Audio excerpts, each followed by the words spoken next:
दोस्तों नमस्कार। दिल्ली विधानसभा के चुनाव चल रहे हैं। आज राहुल गांधी ने वंचित वर्ग की दशा और दिशा पर एक व्याख्यान दिया। ये व्याख्यान राजनीतिक भी नहीं लगा, चुनावी भाषण तो कतई था ही नहीं। एक बेहद प्रबुद्ध भाषण, और मैं समझता हूं कि इतनी ईमानदारी से आज के समय में तो कोई वो भाषण दे ही नहीं सकता भारत की राजनीति में।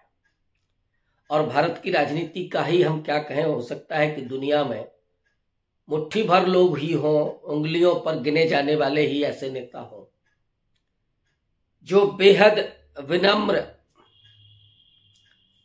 ईमानदार और सच्चे हैं, नैतिकता जिसमें है। राहुल गांधी उतने ही संघर्षशील भी हैं और अपनी वैचारिकता के लिए उतने दृढ़ भी। प्रतिक्रियावादी विचार के सामने मुट्ठी तान करके पूरी मजबूती के साथ लड़ने वाला एक जुझारू योद्धा भी है, जो आज संविधान के रक्षक के तौर पर जाना जा रहा है। दलितों वंचितों के लिए एकमात्र उम्मीद के रूप में दिखाई दे रहा है लोगों को। वो दौर खत्म हो रहा है सामाजिक न्याय के उन नेताओं का जिनके कंधों पर बड़ा भार था, लेकिन उनका भरोसा और इस तानाशाही सत्ता के सामने वो खामोश हो गए, टूट गए। लेकिन राहुल गांधी उसी तरह से मजबूती के साथ डटे हुए हैं।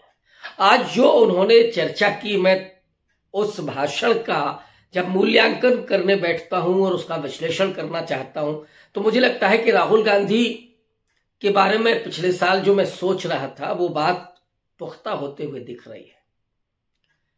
मेरा मानना है कि राहुल गांधी एक नई कांग्रेस को खड़ा करने जा रहे हैं। राहुल गांधी एक नई टीम बनाने जा रहे हैं। हालांकि उनके टीम में अभी बहुत नए लोग हैं, वैचारिक लोग हैं।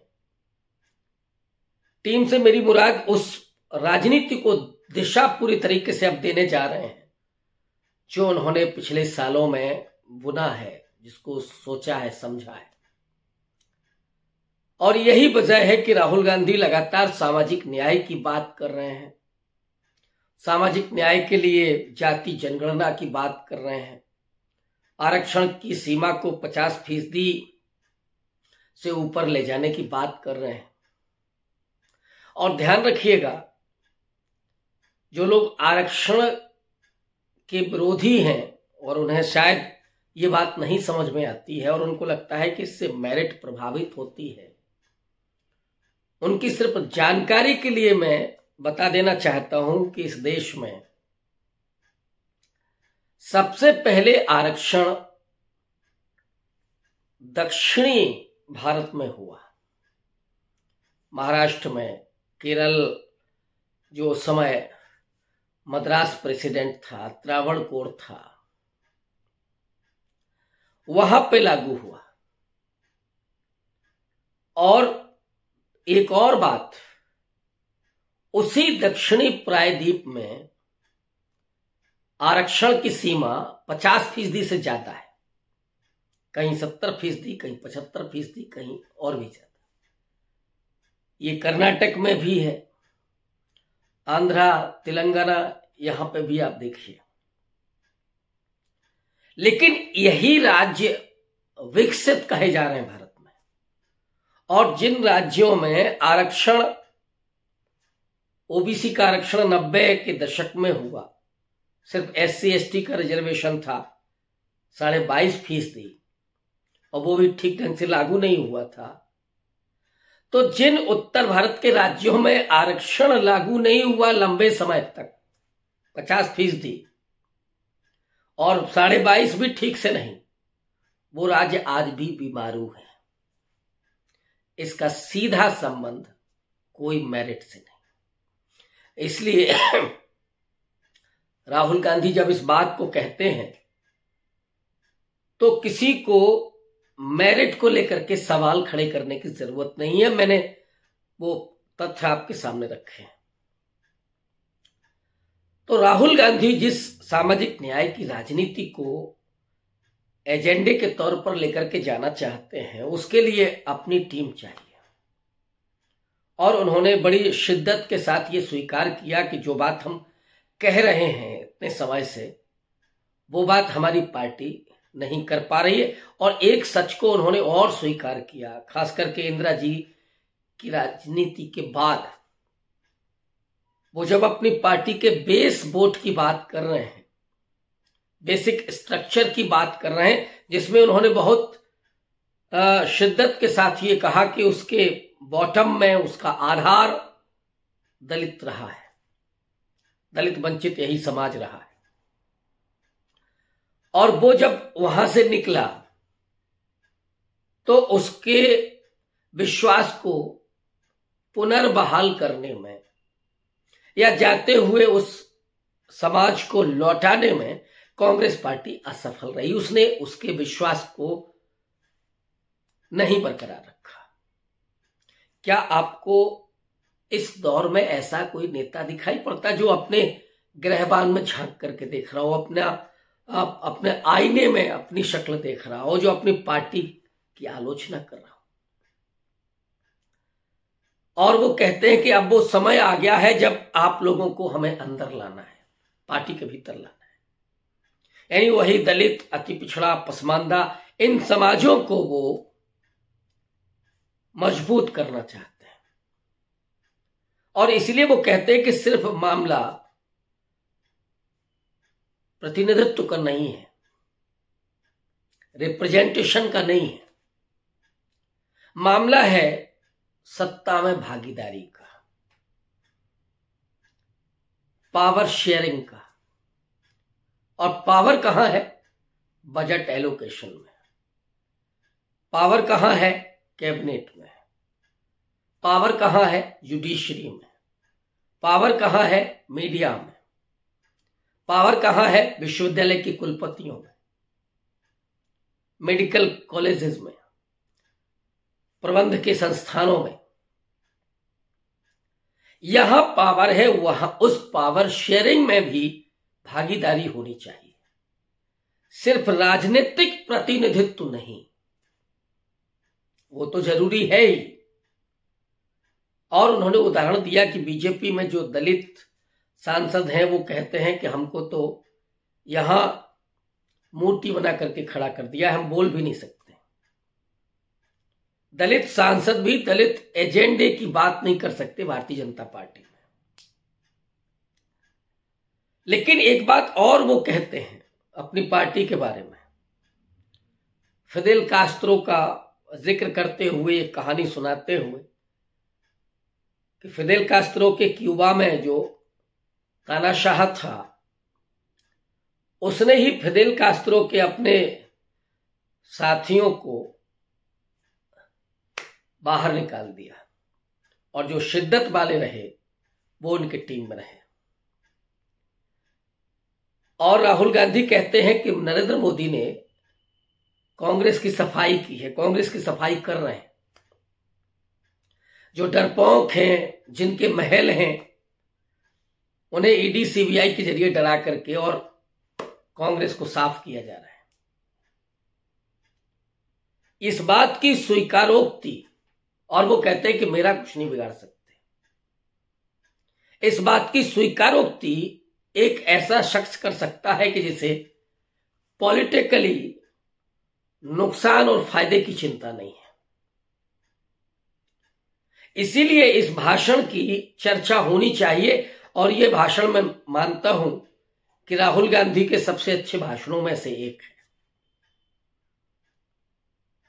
जब अपनी गलती को स्वीकार करना और जो चीजें चल रही हैं उसको बहुत एक्सपोज कर देना। लेकिन राहुल गांधी के बारे में जो मैं बार बार कहता रहा हूं कि उस सच को बयां करते हैं, और उनका इन वंचित तबकों के साथ दर्द का रिश्ता है।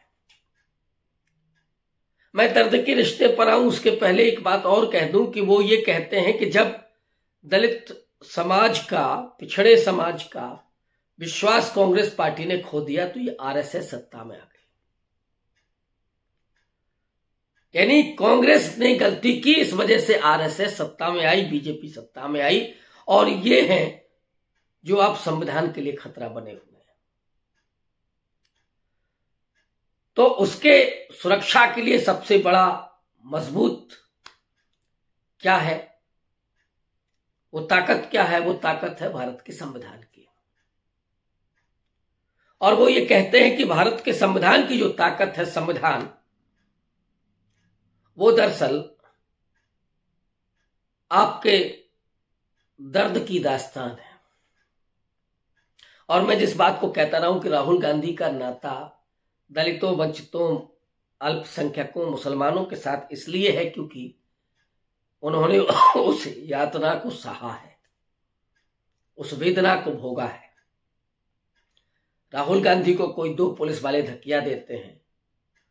राहुल गांधी जब भारत छोड़ो यात्रा में चलते हैं और उन्होंने इस बात का जिक्र किया कि मुझे वो, हमारी ही टीम के एक व्यक्ति ने कहा कि आपने भारत जोड़ो यात्रा करके राजनीति को बदल दिया। उन्होंने कहा नहीं, मैं अगर अकेले चलता और इतनी ही दूरी चलता तो क्या होता। जब लाखों लोग चले तब उन्होंने बदला। तो दरअसल डेमोक्रेसी की जो ताकत है वो लोग हैं, और डेमोक्रेसी की जो परिभाषा अब्राहम लिंकन ने की थी कि बी द, जो लोगों के द्वारा और लोगों के लिए। Democracy is the for the people, be the, by the people end of the people. Bharat का संविधान भी शुरू होता है be the people of India से। आज उसकी बहुत साधारण शब्दों में व्याख्या राहुल गांधी ने की, एक डेमोक्रेसी की। और वो ये कहते हैं कि ये जो आधुनिक भारत है, जो संवैधानिक रिपब्लिक है, वो जब बना है तो इसमें इस देश के उन करोड़ों वंचितों के दर्द के एहसास है, वो वेदना है। और जिस बात को राहुल गांधी कह रहे हैं उसकी गवाही उस ऐतिहासिक तथ्य में है जब गांधी जी ने नेहरू और पटेल को कहा कि हमारे पास अंबेडकर जैसा विद्वान है, कानून का विद्वान है, संविधान का विद्वान है। उन्हें प्रारूप समिति में लेकर के आइए, संविधान सभा में लेकर के आइए। गांधी ने लगभग उनको समझा दिया था कि प्रारूप समिति का अध्यक्ष बनाना है। ये डॉक्टर अंबेडकर को नहीं मालूम था, इसीलिए उन्होंने आश्चर्य व्यक्त किया था कि मैं संविधान सभा में आना चाहता था अपने समाज के हितों के संरक्षण के लिए। लेकिन मुझे आश्चर्य हुआ जब मुझे प्रारूप समिति में लाया गया और मुझसे ज्यादा वरिष्ठ एक सदस्य के रहने के बावजूद मुझे अध्यक्ष बनाया गया। डॉक्टर अंबेडकर की काबिलियत पर तो कोई सवाल खड़ा ही नहीं कर सकता। 20वीं शताब्दी के चंद महान और विद्वान लोगों में डॉक्टर अंबेडकर का नाम आता है। और वो ज्ञान सिर्फ ऐसा नहीं था, वो ज्ञान था बहुत क्रिएटिव, जिसकी एक दूरदृष्टि थी। लेकिन उस ज्ञान में वो क्रिएटिविटी क्यों थी? वो क्रिएटिविटी थी क्योंकि वो दर्द से निकल करके ज्ञान आ रहा था, संघर्षों से उपजा हुआ ज्ञान था, एहसासों से निकला हुआ ज्ञान था। वो एसी रूम में बैठ करके सिर्फ स्टडी करके नहीं आया था। गांधी जी का मानना था कि न्याय वही व्यक्ति कर सकता है, सबके लिए न्याय, जो अंतिम पायदान पर खड़ा हो और जिसने दर्द और वेदना को सबसे ज्यादा सहा हो, वही न्याय कर सकता है। और इसीलिए डॉक्टर अंबेडकर को वो भूमिका दी गई।